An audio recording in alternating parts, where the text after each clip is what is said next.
What's up, everybody? AJ Kirsch here, the voice of Buzz in WWE2K19, and welcome to the 14th episode of WWE2Kfabe, when I give you the inside perspective and behind-the-scenes stories surrounding the voiceover and motion capture of WWE2K19. Happy Wednesday, everybody.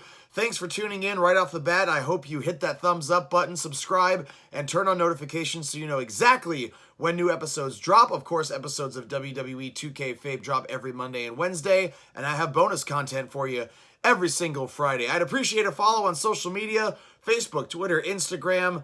The links to everything are in the description of this video. Also in the description of this video is a link to my merchandise page. Right now I am wearing the Broseph Joe Brody Rainbow Dash tank top. I've got over a dozen designs available in t-shirts and tank tops for men, for men and women. Hit the link in the description of this video and use code WWE2K19 at checkout to get 20% off your entire order. Let's go to some questions from the most recent episode. I'm seeing these for the first time. Remember, if you have questions about what you see in this episode, leave them in the comments below. If you've got feedback, leave that in the comments below as well. Always trying to make the show better. Lieutenant Reven asking, my favorite all-time title was the WWE Spinner that John Cena had in the early 2000s. My question is, what is your favorite all-time title? That is a good question. I came up in the Attitude Era, became a super passionate fan.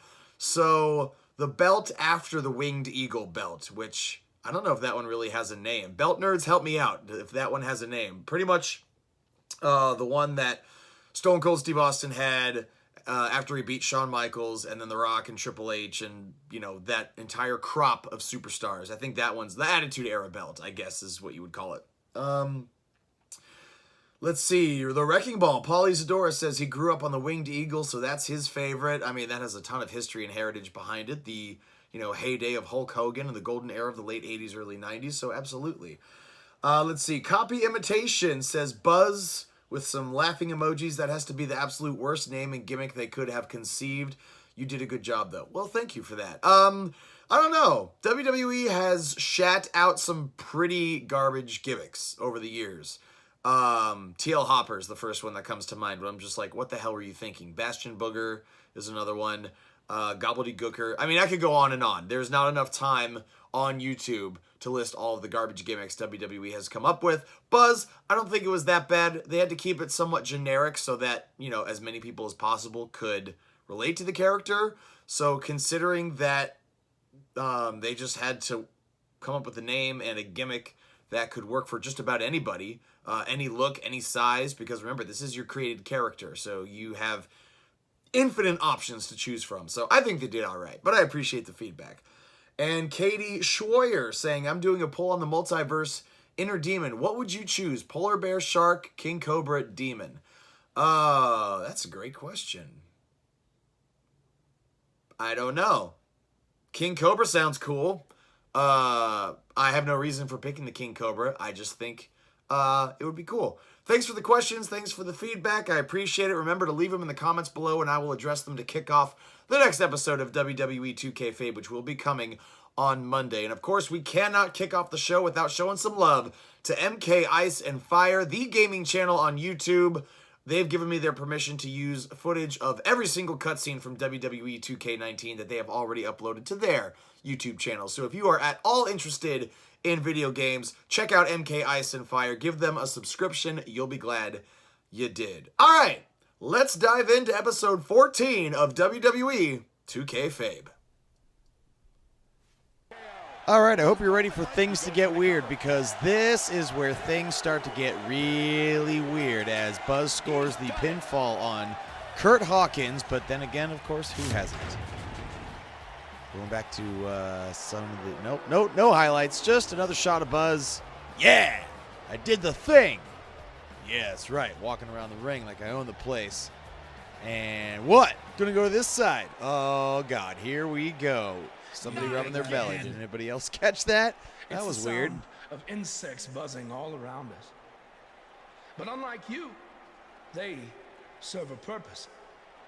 My fireflies light up the night so. By the way, this is my first time actually seeing all this stuff. Like, as I said in an earlier episode, I actually have not had the time to sit down and play through. my career mode. So at this point, and for the past several episodes, I am seeing all this stuff for the first time. So you are getting my straight out the gate reactions with everything I'm seeing. And I find that amusing. But if I remember correctly, this is in fact where the ring turns into that projection of maggots and you can leave your precious nasty little title at bugs. home. I'm not concerned with that trivial ornament. What I am concerned with is your demise. I would have loved to have known what Bray Wyatt thought when he read this. And again, the script was written by a former WWE writer, so I'm sure he was pretty happy with it. But I think it's cool just how much the wording matches up with what I imagine. Challenge for a match at TLC. That's right. Taking your challenge. Timely. Look at that. TLC's coming up in just a few weeks, too. So it's a nice little coincidence. Luckily, we're not the ones dealing with him. He's Buzz's problem now at TLC. And I remember shooting that and them telling me that I'm just looking like I'm disgusted and there's no safe place. Ah, yes. Sorry to interrupt whatever it is you're doing. What does it look like? I'm rosining my violin bow These scenes with Matt Hardy were some of my favorites because the person they got to fill in for the body of Matt Hardy while we were shooting, because again I didn't actually shoot with any of the WWE superstars, just embraced the woken Matt Hardy character so much. It was hard to keep a straight face and hard to keep from busting up during some of the scenes. Such as the monster you speak of, and even I, who is supremely woken, have lost many battles to him in the Great War. I can picture his face as it's happening. Oh, there's the quotation fingers again. That'd make a great drinking game. Just every time you're playing through WWE 2K19 and you see quotation fingers, take a shot. Or chug a beer. But all this rosining about and dispensing of wisdom has given me much weary. I must retreat to my quarters. Good evening, compeer. Man, Okay, thanks. I guess. Well, I'm not sure that was very helpful for Buzz. I have so much respect. Oh, no, from behind, Bray Wyatt. I have so much respect for Matt Hardy for turning this ludicrous character into one of the hottest angles in wrestling, and then even to this day, it still has life in WWE on the WWE Network. So hats off to Matt Hardy for reinvigorating his career with, again, just one of the most hilarious over-the-top characters I've ever seen. What in the hell do you think you're doing to my dad's Bugmobile? Bugmobile? Oh, God, no, not on the concrete. No! Sister Abigail on the concrete. What a maneuver. Oh, God. No! Oh, my God. What kind of twisted individual would destroy something that meant so much to Buzz? Vehicular destruction. The man operates under a different set of rules. I can't believe this. Yeah, that kind of sucks. Now I know how Vince McMahon felt when he had his Corvette destroyed. Not a good feeling. Not one bit. Don't like it. There you see Buzz arriving for his match tonight at TLC versus Bray Wyatt. Yeah, I noticed he wasn't Ribs driving is his beaten van up. as Bray Wyatt torched it. And that wasn't just any van. It And was it's a cool. gift from his late father. You have to God, imagine video he'll be games have seeking come revenge on along Bray such Wyatt a long tonight. way. Just seeing the pain on Buzz's face when he's. I was wincing. You know what I mean? I was holding my ribs like I was selling, and just seeing that reflected on his face is just amazing to me. Hey, you probably don't want to talk about it right now, but I'm sorry about what Bray did to your van. I know it meant a lot to you. Thanks. I appreciate you saying that. That's right. She was there for that moment in the last episode. Wait. Were you going to hug me because that's your thing? Or because you're worried about what might happen tonight? Yeah. I need to know. Why you want to hug me? More the second one. I'll be fine. The only person anyone should be worried about is Bray Wyatt. That's right, because I'm going to mess him up. Look at the look on Bailey's face. It looks so much like Bailey. It almost freaks me out a little bit.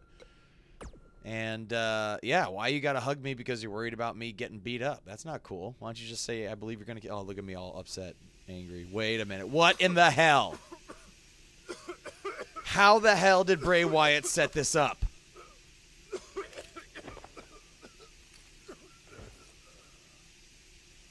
And I'm out. I'm pretty sure. Okay, so we have, I don't know what you call the first thing. Destruction. I don't know. Destruction of property. And this, I feel like, is kidnapping and attempted, stealing. You got stealing. Attempted manslaughter? Where's Manslaughter? Bray taking Assault? him? I don't know what you call Somebody this. needs to stop Bray Wyatt's this. guilty of all kind of shit. That's all I'm trying to get at here. And here's where it starts to get really fun.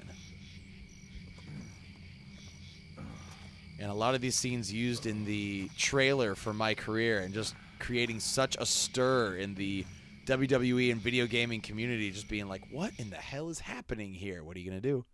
Fight the figure with the bat? Fight the figure with the sledgehammer. Oh, he's going after zombie Triple H. That's right, he's a zombie. I would love to know.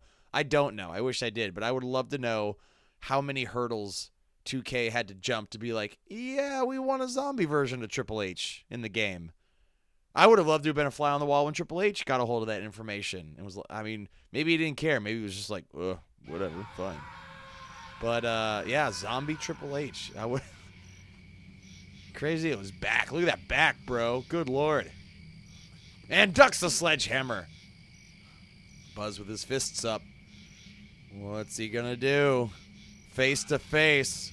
Just like that, zombie Triple H is down. Buzz gets him up, and RKO. And the weirdness will continue when WWE... Oh, no, from behind! That masked assailant knocking out Buzz with a baseball bat could have killed him. And the weirdness will continue on the next WWE2Kfabe on Monday.